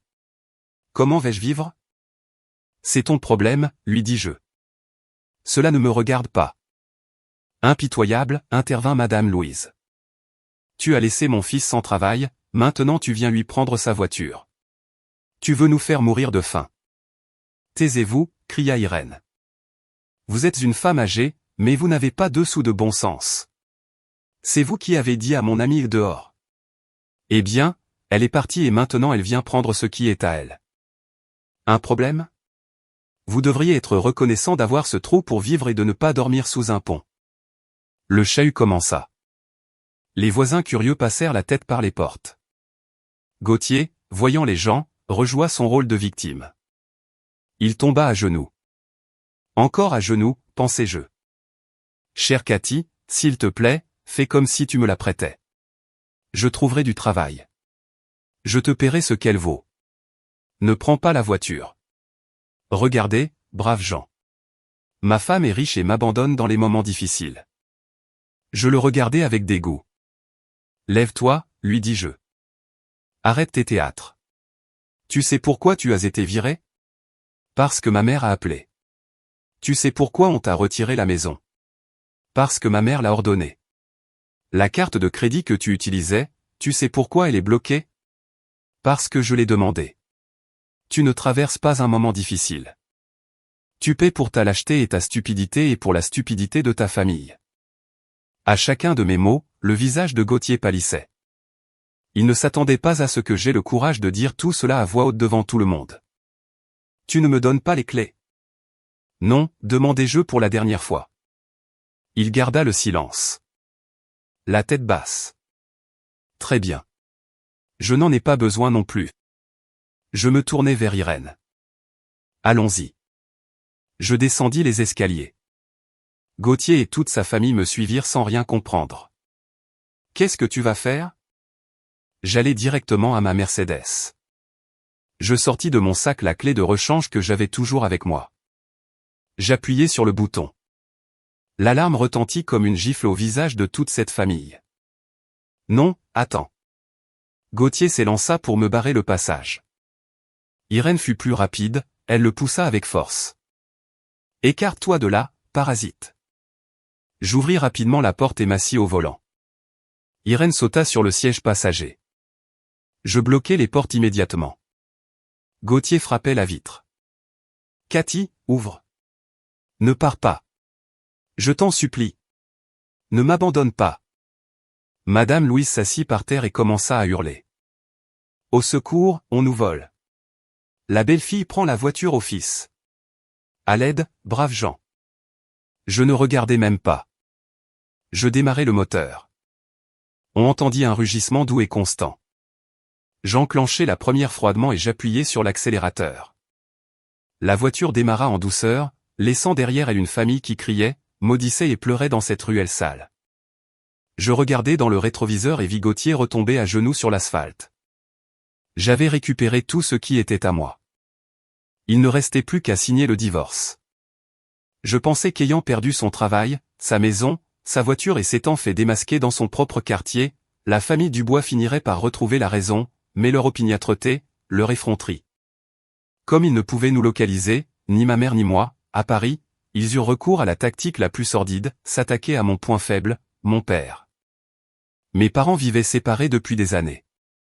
Ma mère gérait ses affaires à Paris et mon père, Monsieur Antoine, un professeur retraité, préférait une vie tranquille et s'était retiré dans son chalet à Fontainebleau, où il s'occupait de son jardin et lisait des livres. Mon père était un homme affable, cultivé, pour qui l'honneur et la dignité étaient au-dessus de tout. Un matin, alors que je consultais mes relevés bancaires chez ma mère, me préparant à la prochaine étape, ma tante Amélie, la sœur de mon père, m'appela. Sa voix dénotait la panique. « Chère Cathy, quel malheur! La famille de ton mari, Gauthier, est venue ici en masse. Ils sont devant le portail de la maison de ton père. » Il crie. Mon cœur se serra. Quoi? Comment sont-ils arrivés là? Je ne sais pas. Je crois qu'ils sont venus dans une vieille camionnette louée. Ils ont l'air affreux. Ils crient dans toute la rue que notre famille, les riches, piétine les pauvres. Que tu as trompé leur fils. Les voisins sont tous sortis dans la rue pour regarder. Ton père tremble de rage, mais il ne peut rien faire. J'appelai mon père, paniqué. Il ne répondit pas immédiatement. Sa voix semblait fatiguée, mais il essayait de garder son calme. Fille, c'est moi. Ne t'inquiète pas, papa, qu'est-ce qu'ils font là? Tu vas bien? Au téléphone, j'entendais clairement la voix stridente de Madame Louise à travers un mégaphone. Approchez, voisin. Monsieur le professeur est très moraliste, mais sa fille est une escroqueuse. Mon père soupira et me raconta. Tôt le matin, alors qu'il préparait le thé, le groupe de 8 personnes s'était posté devant sa porte. Ils ne sont pas restés, ils sont restés dans la rue à crier. En tête, Madame Louise avec un mégaphone. Braves gens, voisins. Regardez le vrai visage de la famille du professeur. Sa fille Catherine a épousé mon fils par caprice et juste après le mariage, elle lui a tout pris et l'a mis à la rue. Ces riches de Paris abusent des gens simples. Mon père, tant respecté au village, n'avait jamais subi une humiliation pareille. Les voisins commencèrent à s'attrouper, à murmurer. Mon père sortit au portail, essayant de garder son calme. Madame Louise, Gauthier, si vous avez des problèmes, réglez-les à Paris. Pourquoi venez-vous ici pour faire ce cirque? Et de nouveau Gauthier courut vers lui et fit mine de s'agenouiller. Monsieur Antoine, sauvez-moi. Cathy écoute sa mère et veut le divorce. Elle m'a tout pris. Parlez-lui, s'il vous plaît. Mon père fut inflexible. Lève-toi. Un homme ne se comporte pas ainsi. Ce sont des affaires de mari et femme. Réglez-les vous-même. Je ne m'en mêle pas. Je vous prie de partir et de ne pas déranger les voisins. Partir? Madame Louise, voyant l'attitude pacifique de mon père, passa à l'attaque. Nous ne partirons pas. Si vous n'avez pas su éduquer votre fille, la société l'éduquera. Si aujourd'hui même vous n'appelez pas votre fille et ne l'obligez pas à demander pardon à mon fils, je vais vivre ici et ici même je mourrai. Avec ces mots, elle se jeta par terre devant la porte. Les autres aussi s'assirent par terre en pleurant et en se plaignant. J'en ai eu marre, me raconta mon père au téléphone. Ils ont commencé à m'insulter, moi et ta mère, à dire que notre famille était. Je ne pouvais pas permettre qu'ils se comportent ainsi. Mon père rentra chez lui. Les voisins pensèrent qu'il avait eu peur, mais non. Il ressortit avec une grande balai pour balayer la cour. Il ouvrit le portail en grand. « Vous allez partir ou non ?» cria mon père. Sa voix résonna plus ferme que jamais. « Cette maison est à moi. C'est la terre de mes parents. Ce n'est pas une scène pour vos théâtres. » Madame Louise restait étendue par terre. « Allez, essayez. Vous osez frapper une vieille femme? Frapper? Non. » Mon père leva le balai. « Mais balayer la saleté, oui. Je vais balayer la saleté mal élevée comme vous. Dehors d'ici. » Mon père commença à balayer la rue directement sur les personnes assises. Il souleva de la poussière. Il ne frappa personne, mais il balayait et criait « Dehors !» Loin d'ici, mendiant. Les voisins, en voyant cela, comprirent tout. Ils connaissaient le caractère de mon père, virent le comportement ridicule de ces gens et commencèrent à les réprimander. Le professeur est un homme pacifique, mais ils l'ont poussé à bout. Ils semblent des gens normaux, mais ils se comportent comme des sauvages. Partez, partez faire du bruit sur vos terres. Sous la pression de mon père et des voisins, la famille Dubois comprit que la représentation était terminée. Madame Louise se leva difficilement, couverte de poussière. Les 8, la tête basse, traînèrent vers l'arrêt de bus. J'écoutais mon père et ressentais à la fois de la peine pour lui et une immense rage. « Papa, pardonne-moi. Tout cela est de ma faute. » « Ce n'est pas ta faute, » m'interrompit mon père. Ces gens avaient besoin d'une leçon. Occupe-toi de ta vie. Je m'occuperai de ça ici. Ah, et préviens ta mère. Je raccrochai le téléphone et appelai immédiatement ma mère. Je savais qu'elle n'allait pas laisser passer ça. Ils avaient franchi la dernière ligne rouge en touchant sa famille. Ma mère écouta tout. Elle ne dit pas un mot, elle n'explosa pas de colère. Elle garda simplement le silence. Et ce silence était plus terrifiant que n'importe quelle tempête. « Très bien, » dit ma mère. Sa voix était froide comme la glace. Ils ont osé aller jusqu'au village et déranger ton père. Ils ont utilisé le jeu le plus sale pour tenter de faire pression. Ils veulent jouer? Eh bien, ils vont jouer. Ma mère n'appela pas mon père. Elle prit le téléphone et sortit sur le balcon. Elle ne voulait pas que je l'écoute, mais je savais qu'elle activait son réseau de contacts. Ma mère n'avait pas seulement de l'argent, elle avait de l'influence forgée pendant des décennies, des dettes d'honneur que les gens respectaient. Plus tard, je sus ce qu'elle avait fait. Le premier appel ne fut pas à la police de Paris. Elle appela un vieil ami qui occupait un poste élevé dans l'administration de la province d'Auvergne, dans la région natale de la famille Dubois. Je ne sais pas exactement ce qu'elle lui dit, mais l'essentiel était ceci: « Bonjour, Monsieur Pierre. C'est Thérèse Moreau. J'ai une petite faveur à vous demander. Avez-vous par là, dans votre province, la famille Dubois? Le fils Gauthier et la mère Louise font des scandales ici à Paris. Ils ont essayé de dépouiller ma fille Cathy, et il y a peu, ils sont allés en meute déranger le père de Cathy, Monsieur Antoine, à Fontainebleau, pour monter un cirque. Je ne veux pas de bruit dans la presse, mais j'aimerais que vous rappeliez aux autorités de leur village. » Ma mère insista sur le mot « rappeler ». Qu'ils envoient quelqu'un chez la famille pour parler au patriarche afin qu'il leur explique qu'il faut éduquer les siens quand ils vont gagner leur pain dans d'autres villes. qu'on leur apprenne à se comporter décemment et à ne pas déranger les gens honnêtes. Je ne veux plus entendre le moindre soupçon d'incident lié à mon nom. Sinon, je crains que les entreprises de construction de leurs oncles qui réalisent des travaux dans votre région ne commencent à avoir de sérieux problèmes. Ce fut un avertissement doux mais dévastateur. Ma mère ne les attaqua pas directement, elle frappa à leurs racines. Sur l'honneur de toute la famille au village et sur le gagne-pain de leurs proches dans leur région. Le deuxième appel fut à un couple d'amis du monde des médias et des affaires. « Mes chéris, dit ma mère sur un ton amical, laissez-moi vous raconter une histoire curieuse. Ma Cathy, par naïveté, c'est lié à un escroc professionnel. Toute sa famille, 8 personnes, ont essayé de nous dépouiller. Ils se sont mariés hier et aujourd'hui je les ai déjà mis à la porte. Ils s'appellent Gauthier Dubois. La mère est Madame Louise. Ils viennent d'un village d'Auvergne. J'ai entendu dire qu'ils sont désespérés et demandent de l'argent à tout le monde. Si vous ou vos contacts les croisez, fuyez. Ils ne vous apporteront que des problèmes. Dans le monde des affaires, les nouvelles voyagent plus vite que le vent. Un avertissement de Madame Thérèse Moreau valait plus que 100 articles de journal. Les conséquences furent presque immédiates. Nous ne les avons pas vus, mais je peux l'imaginer. Dans l'appartement de Belleville, Gauthier et Madame Louise élaboraient de nouveaux plans quand, soudain, le téléphone sonna. C'était le frère aîné de Madame Louise, le patriarche de la famille au village d'Auvergne. Sa voix devait trembler de rage. « Louise, Gauthier, qu'est-ce que vous faites bon sang là-bas à Paris? Vous voulez ridiculiser toute notre famille? Nous laisser sans travail? Ce matin, des gens de l'administration sont venus chez nous. Ils nous ont avertis, si vous touchez encore à un seul cheveu de la famille de Madame Thérèse Moreau, toute la famille d'ici au village le paiera. Les projets de construction de ton oncle sont en danger. Vous voulez que nos parents meurent de faim? Arrêtez ça.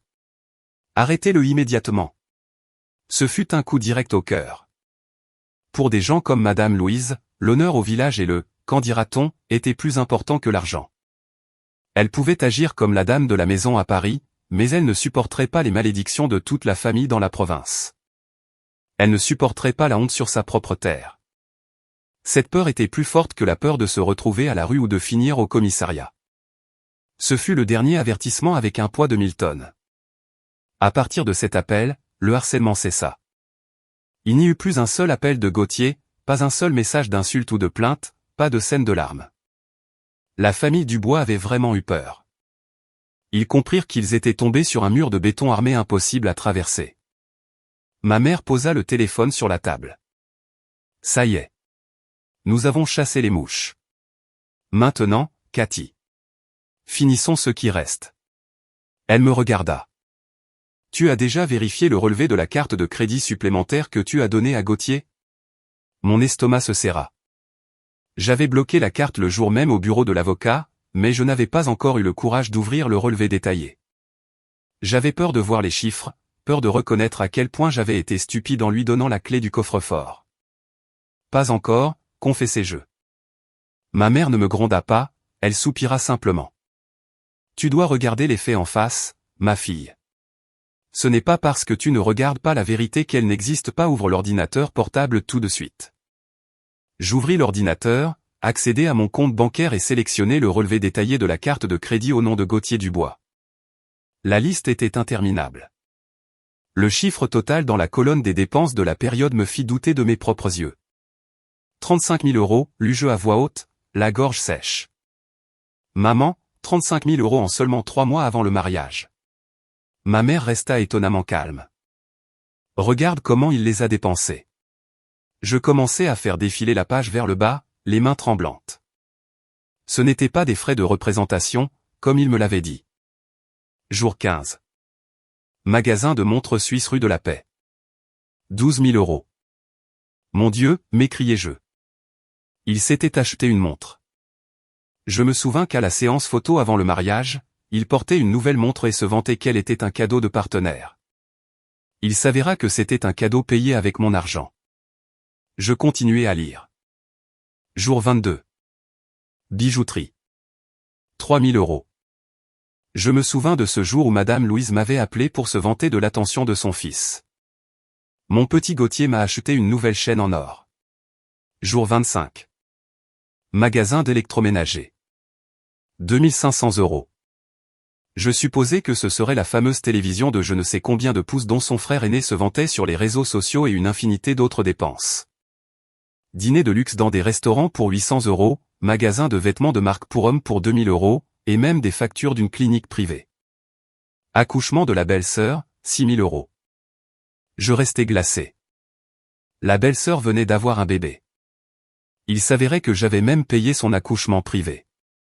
Il avait utilisé mon argent pour s'acheter une montre de luxe, de l'or pour sa mère, une télévision pour son frère, un accouchement privé pour sa belle-sœur et pour inviter ses amis dans les lieux les plus chers de Paris.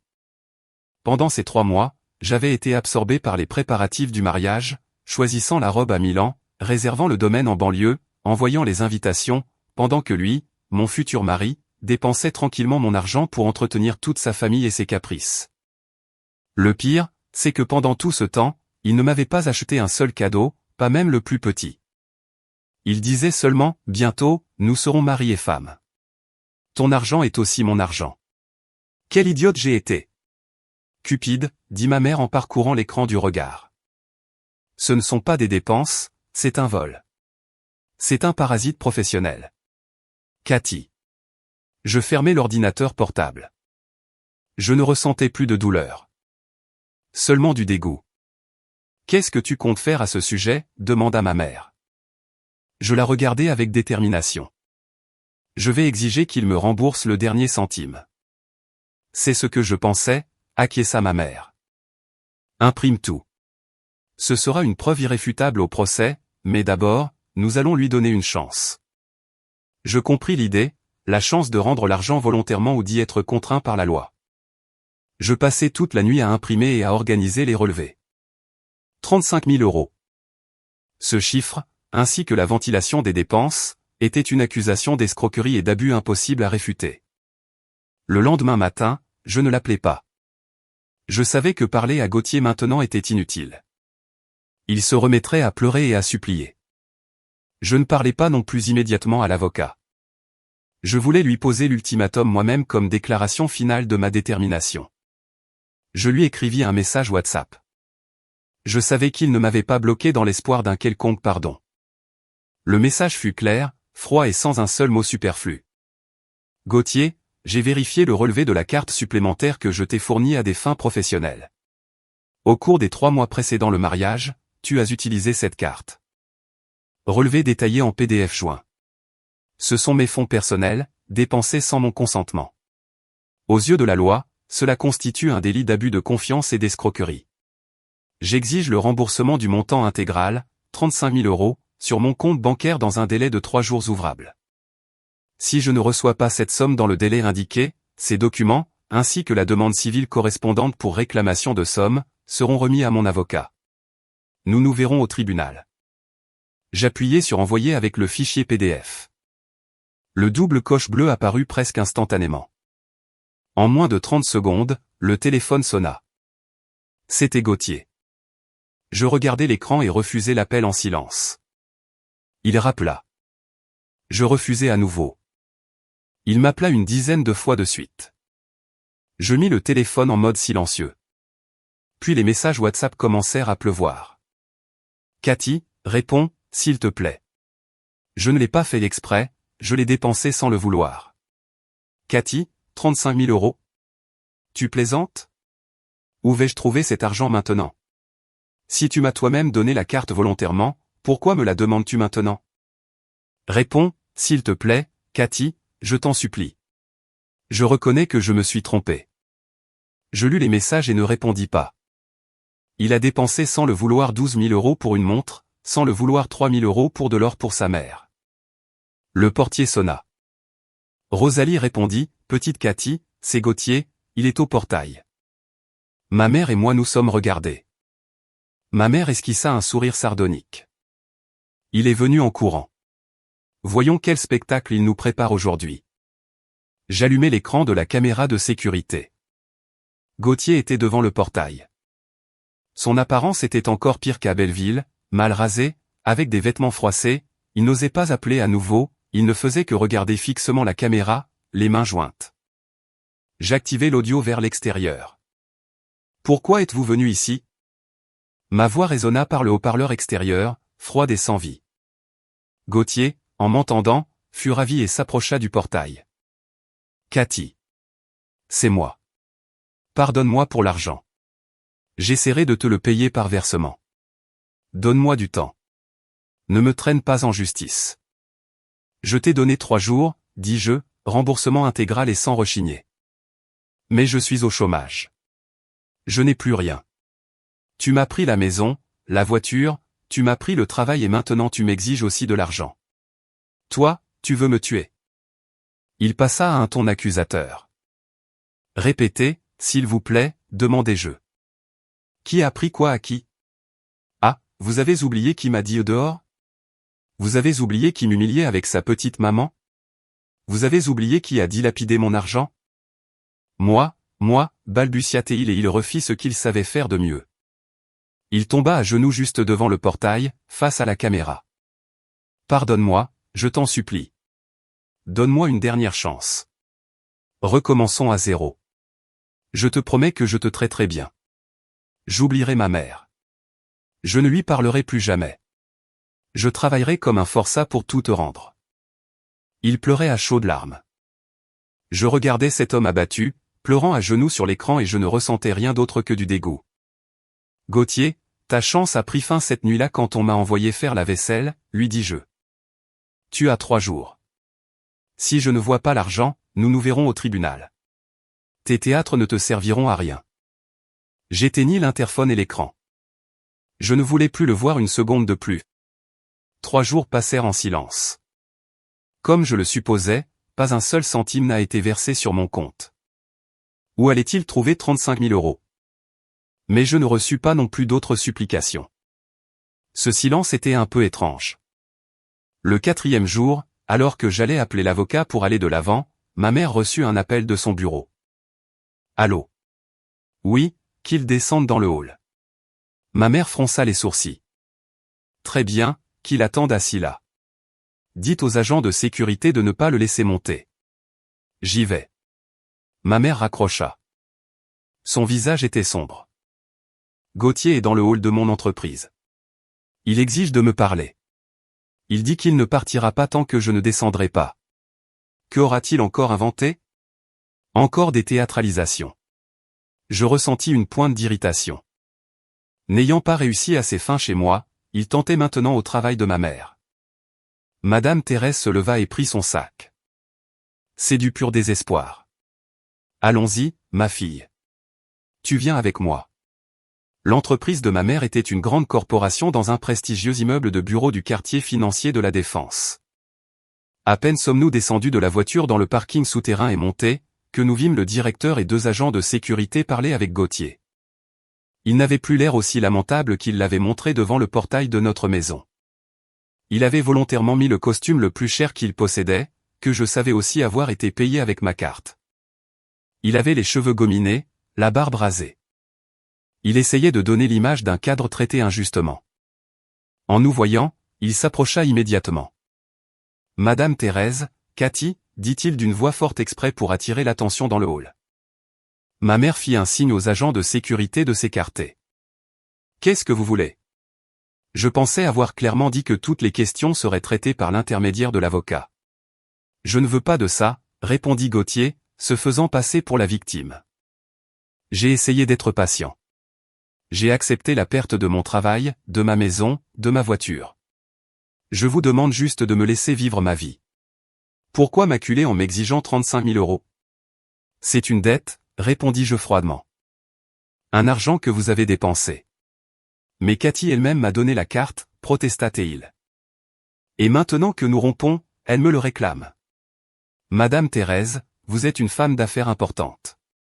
Cela vous semble-t-il juste que vous, en utilisant votre argent et votre influence, me détruisiez? Ma mère laissa échapper un bref rire. C'est pour ça que vous nous avez fait venir ici? Vous n'avez aucune autorité morale pour me parler de justice. Sécurité. Accompagnez ce monsieur à la rue. Non, cria Gauthier en reculant et en sortant son téléphone de sa poche. Si vous continuez à me faire pression, ne me blâmez pas. Vous blâmez de quoi? Le défia ma mère.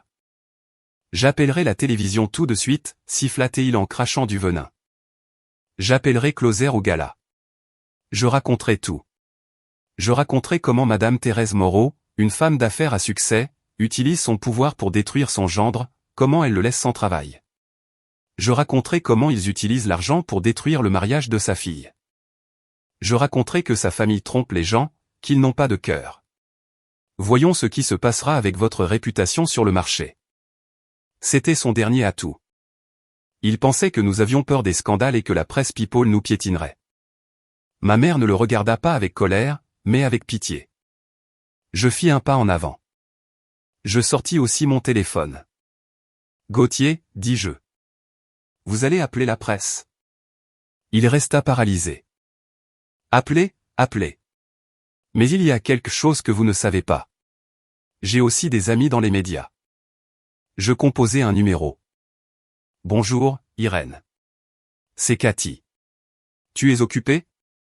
Écoute, j'ai une situation très intéressante ici. Oui, à propos de moi. Mon cher ex-mari Gauthier Dubois est ici dans le hall de l'entreprise de ma mère et menace d'appeler la presse. D'aller à touche pas à mon poste et de raconter que ma famille l'opprime. J'entendis le rire d'Irène de l'autre côté de la ligne. Exactement. C'était ce que j'allais te demander. J'ai déjà tout préparé. Le relevé des 35 000 € qu'il a dépensé avec la carte supplémentaire pour entretenir sa mère et son frère. L'enregistrement audio où il pleure à genoux et me demande pardon et les photos de toute la famille. 8 personnes essayant de camper devant la porte de mon père. Que penses-tu d'un titre du genre Le gendre parasite, une facture de 35 000 € pour un mariage éphémère qui fait la une d'un magazine? Ça a l'air bien, n'est-ce pas? Je le crois aussi. Et en plus j'ai la vidéo du mariage où la belle-mère me dit de faire la vaisselle et de sortir. C'est une exclusivité totale. Génial. Tiens-toi prête. Dès qu'il appelle un petit journal, tu balances les preuves. Bisous. Je raccrochai et souris à Gauthier. Son visage s'était transformé. De rouge de colère, il était devenu d'une pâleur cadavérique. Il n'était pas idiot. Il comprit parfaitement ce que je venais de faire. Il m'avait menacé et j'avais répondu par une bombe 10 fois plus puissante. Il n'avait que des histoires. J'avais toutes les preuves. Si cette histoire était rendue publique, ni lui ni toute sa famille ne pourraient plus jamais se montrer en public, même dans leur village. Alors, quoi, demandai-je. Vous voulez toujours appeler la télévision? Mon ami attend avec impatience. Gauthier tremblait. Il me regarda, ma mère et les agents de sécurité. Sa menace s'était transformée en une farce. Il n'ouvrit pas la bouche. Il rangea son téléphone dans sa poche en silence, se retourna et partit. Il marchait à pas rapides et erratiques, comme un soldat vaincu qui fuit un champ de bataille qu'il avait lui-même inventé. Après ce spectacle honteux dans l'entreprise de ma mère, Gauthier s'évanouit dans la nature. Il n'appela plus, n'écrivit plus, n'apparut plus. Il comprit que toute intrigue ou chantage contre ma mère et moi ne fonctionnait pas. Mais son silence ne signifiait pas que la dette de 35 000 € était oubliée. 10 jours après mon ultimatum, j'appelai l'avocat.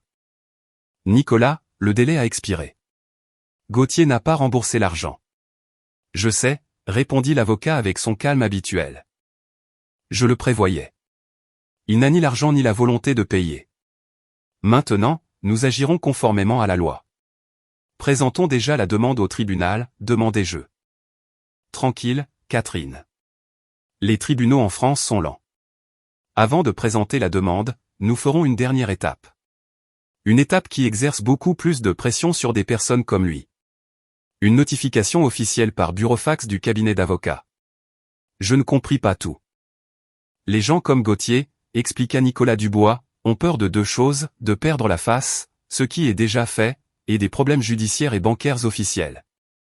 Tes messages WhatsApp, ils les ignorent, mais un document papier à en-tête avec la signature d'un avocat et surtout avec des avertissements sur les conséquences a un autre poids. Le lendemain, le cabinet prépara et envoya un burofax avec accusé de réception et certification de texte à l'appartement loué de Gauthier. J'en reçus une copie. Il était rédigé dans un langage juridique froid et d'une précision chirurgicale, imprimé sur papier à en-tête, Nicolas Dubois et associés, cabinet d'avocats. Objet, requête en paiement de dette. Cher Monsieur Gauthier-Dubois, en qualité de représentant légaux de Madame Catherine, par la présente, nous vous demandons formellement de procéder au règlement de la dette contractée suite à l'utilisation de la carte de crédit associée au compte de notre cliente. Le montant total utilisé par vous sans le consentement de la titulaire et à des fins personnelles et de tiers s'élève à 35 000 €. Un relevé détaillé des mouvements est joint. Le non-paiement intégral de la dite somme dans le délai impératif de 10 jours ouvrables entraînera l'interposition immédiate de la demande civile correspondante en recouvrement de créances et exécution de biens. De même, nous vous avertissons que vous serez responsable du paiement des intérêts de retard, ainsi que des frais de justice et des honoraires des avocats. De plus, en cas de non-respect, vos données seront incluses dans les fichiers des mauvais payeurs, fichiers de la Banque de France, ce qui entraînera l'interdiction définitive d'accès au financement bancaire et, le cas échéant, la saisie possible de vos biens et ou salaires. Ce document constitue la dernière sommation extrajudiciaire. À la fin figurait la signature certifiée de Nicolas Dubois et le cachet du cabinet. Je compris immédiatement à quel point l'avocat faisait référence. Cela transformait Gauthier d'un homme qui devait de l'argent à son ex-femme en un débiteur défaillant dans le système financier français. S'il perdait un emploi, il en trouverait un autre. S'il se retrouvait sans voiture, il prendrait le train. Mais s'il finissait sur la liste noire des mauvais payeurs de la Banque de France et que son salaire était saisi, son avenir serait anéanti. Je ne reçus aucune réponse de Gauthier au burofax. Je savais que ce silence n'était pas un défi, mais une paralysie. Comme l'avait dit l'avocat, Gauthier avait réalisé qu'une chose était les plaisanteries et une toute autre, un burofax, avec des menaces de tribunaux et de fichiers de mauvais payeurs. La dette de 35 000 € pesait sur lui comme une condamnation ferme. Avec les questions juridiques mises en œuvre par Nicolas Dubois et la famille Dubois complètement réduite au silence, je sentis que je pouvais enfin respirer à plein poumon. Le pire était passé, mais il me restait encore une chose à faire, rencontrer mes amis. Je m'étais isolé de tout. Le mariage avait été en grande pompe. Elles avaient été là et quelques jours plus tard, je m'étais évaporé. Irène, qui m'avait aidé avec la voiture, les avait un peu mises au courant, mais je n'avais jamais parlé avec elle face à face. Je convoquai mes 3 meilleures amies, Irène, Rita et Marie, dans un café avec terrasse à Paris. J'arrivai avant et choisis une table. Quand elles apparurent, elles me regardèrent avec un mélange d'inquiétude et de curiosité. Dieu merci, Cathy, enfin tu donnes signe de vie, lâcha Irène tout de go. Tu vas bien, demanda timidement Rita, la plus calme de notre groupe. Je souris. Je vais bien. Absolument bien. Je commandai un café et à peine le serveur se fut-il retourné que j'allai droit au but. Je vous ai réunis aujourd'hui pour faire une annonce officielle. Je me suis marié et j'ai déjà divorcé. Les 3 restèrent de marbre. Elles savaient quelque chose par Irène, mais l'entendre de ma bouche. Comment ça, le divorce? Tu es sérieuse, balbutia Rita. Mais il ne s'est passé que 3 semaines. 3 semaines, c'est une éternité, intervint Irène. Tout a explosé dès la nuit de noces. J'acquiesçai et leur racontai l'histoire. Cette fois, je la racontai comme quelqu'un qui avait survécu à la tempête. Je leur parlais des 8 proches, de la vaisselle sale, du dehors, de la belle-mère, de la façon dont ma mère avait nettoyé l'urbanisation à 2 heures du matin et de la façon dont j'avais récupéré le collier et la voiture. J'omis les 35 000 €, c'était mes affaires financières, mais le reste fut suffisant pour que mes amis passent de l'état de choc à une rage féroce. Mais qu'est-ce que tu me racontes, s'exclama Marie, qui était toujours très mesurée. Comment des gens comme ça peuvent-ils exister la nuit de noces? Et ton mari, ajouta Rita. Il a juste regardé sa petite maman humilier sa femme. Quel lâche! Des lâches, ils le sont tous. Irène frappa la table avec ses clés. Je t'avais prévenu. Quand tu planifiais le mariage et la robe, je voyais déjà que quelque chose clochait avec ce petit Gauthier. Trop de flatterie, trop de galanterie. Mais il regardait Madame Thérèse avec peur et toi, comme un portefeuille. Je me mis à rire. Maintenant, il ne faut plus pleurer. N'y pense même pas. Irène me prit la main. Cathy, tu t'es comportée comme une reine. À ta place, je n'aurais sûrement pas pu agir avec autant de sang-froid. La plupart des femmes se bloquent pour ces bêtises du qu'en dira-t-on, elles se sont mariées hier et divorcent aujourd'hui, mais toi. Tu as eu le courage de l'ignorer et de sortir par la porte. Tu es la meilleure. Je suis d'accord, acquiesça Rita. Si tu étais resté avec une famille comme ça, tu aurais été leur paillasson le reste de ta vie. Tu es parti. Le plus tôt sera le mieux. Marie me regarda. Mais tu n'es pas triste? Je regardai le fond de ma tasse. Bien sûr que je suis triste. Triste d'avoir mal choisi, d'avoir perdu du temps et de la confiance, mais cette tristesse ne vaut pas la peine d'hypothéquer le reste de ma vie. Ma mère a tout à fait raison. Les erreurs, il faut les réparer vite. Irène leva son verre de jus. Alors, trinquons à la libération de Cathy. Bienvenue au club des célibataires en or de Paris. À partir de maintenant, aucun rustre ne te fera plus jamais pleurer. Nous trinquâmes. L'effet fut plus enivrant que le meilleur des vins. Je compris la valeur de la vérité et de l'amitié. J'avais leur soutien inconditionnel. Elles ne me plaignaient pas, elles admiraient ma décision. Les questions juridiques étaient entre les mains de l'avocat. Le moment était venu de reconstruire ma vie. J'avais un master en design et avant de me marier, j'avais travaillé dans de bonnes agences. Ma mère voulait parrainer mes projets, mais je voulais l'indépendance. Je décidai d'ouvrir un petit studio de design et d'organisation d'événements exclusifs. Quand je racontai l'idée à ma mère, elle sourit. Ma fille a définitivement grandi. Je mettrai le capital. Non, maman, refusai-je l'offre. J'ai des économies. Je l'investirai moi-même, mais tu peux être mon conseillère, non rémunérée. Ma mère rit de bon cœur. Mon studio, situé dans le quartier de Saint-Germain-des-Prés, s'appelait « Renaissance ». Le nom parlait de lui-même. L'inauguration fut modeste. Seulement ma mère, mon père, qui vint spécialement de Fontainebleau, et mes 3 amis, sans pompe ni vanité. Un après-midi, alors que je dessinais l'emballage d'un produit, Irène entra en courant dans le studio. « Cathy, des nouvelles fraîches. » Ce matin, je me promenais au puce de Saint-Ouen. Tu ne devineras jamais qui j'ai vu. Je levai les yeux. Qui? Madame Louise, ta grandiose et majestueuse ex-belle-mère, s'exclama Irène avec un éclat malicieux dans les yeux. Elle était assise accroupie sur une couverture par terre, vendant de vieilles babioles et des vêtements usagés. Et tu ne devineras jamais ce qu'elle vendait. Je restai paralysé. Cette même robe de velours bordeaux qu'elle portait à ton mariage. Elle était là, toute froissée et décolorée. Elle en demandait 5 €. J'imaginais l'abîme entre cette femme couverte d'or, comptant les enveloppes dans le domaine en banlieue, et la vendeuse ambulante au puce de Saint-Ouen. Et ce n'est pas tout, continua Irène. Gauthier ne trouve de travail dans la construction nulle part. Le boycott de ta mère l'a anéanti à Paris. On dit qu'on l'a vu conduire un taxi près de la gare de Lyon, de cadre avec Mercedes à chauffeur de VTC. Je posai les ciseaux de côté. Curieusement, je ne ressentis aucune joie en l'entendant.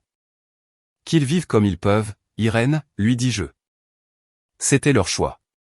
Irène fut surprise. Qu'est-ce que tu dis? Moi, je lancerai des feux d'artifice. Le karma existe. On récolte ce qu'on sème. Je désignai mon studio douillet. Moi, je sème ma nouvelle vie. À ce moment-là, le téléphone sonna. C'était Nicolas Dubois. Catherine. Nous avons une date pour l'audience définitive du divorce au tribunal la semaine prochaine. Le jour de l'audience, une légère pluie tombait sur Paris. J'arrivais avec une veste beige et un pantalon droit, les cheveux attachés. On aurait dit que j'allais à une réunion d'affaires. Ma mère et l'avocat m'attendaient. Tout est calme, dit Nicolas Dubois. Dans la salle était assis Gauthier. Je le reconnus à peine. Le costume de dandy avait disparu. Il portait une chemise froissée et de vieux pantalons. Il avait les yeux cernés et hagards. À ses côtés, un jeune avocat commis d'office.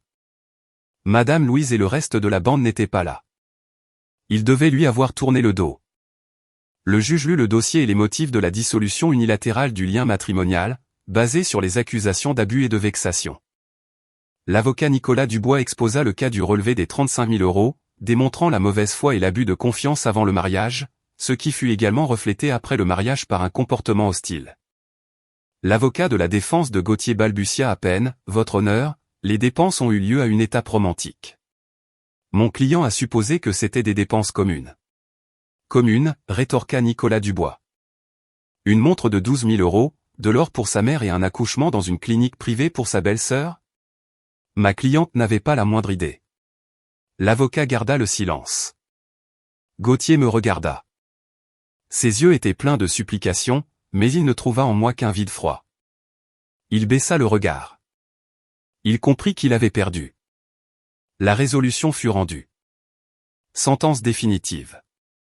Divorce accordé et enregistré. Les biens privés, le chalet à Neuilly-sur-Seine et la voiture ne font pas l'objet de liquidation. La dette et le délit civil d'un montant de 35 000 € par le défendeur envers la demanderesse sont reconnus, dont le remboursement devra être exécuté selon les procédures légales dans le cadre de la voie correspondante.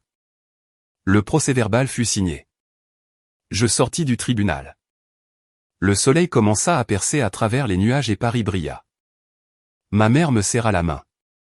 Tout est fini. Allons-y, ma fille. Derrière moi, je vis Gauthier sortir, courbé, seul. Je me dirigeais vers mon studio où m'attendaient des clients et un grand contrat à signer. Mon amer mariage était terminé. J'étais sorti des ténèbres par mes propres moyens. Moi, Catherine, j'étais indépendante, maîtresse de moi-même et enfin heureuse dans ma nouvelle vie. Ainsi se termina cette histoire. La leçon fut profonde. La vraie valeur d'une femme ne réside pas dans la patience soumise pour éviter le « qu'en dira-t-on », mais dans le courage de rejeter la toxicité et de recommencer avec la tête haute. Et ceux qui avaient un jour voulu la jeter à la rue avaient maintenant payé au centuple le prix de leur propre cupidité.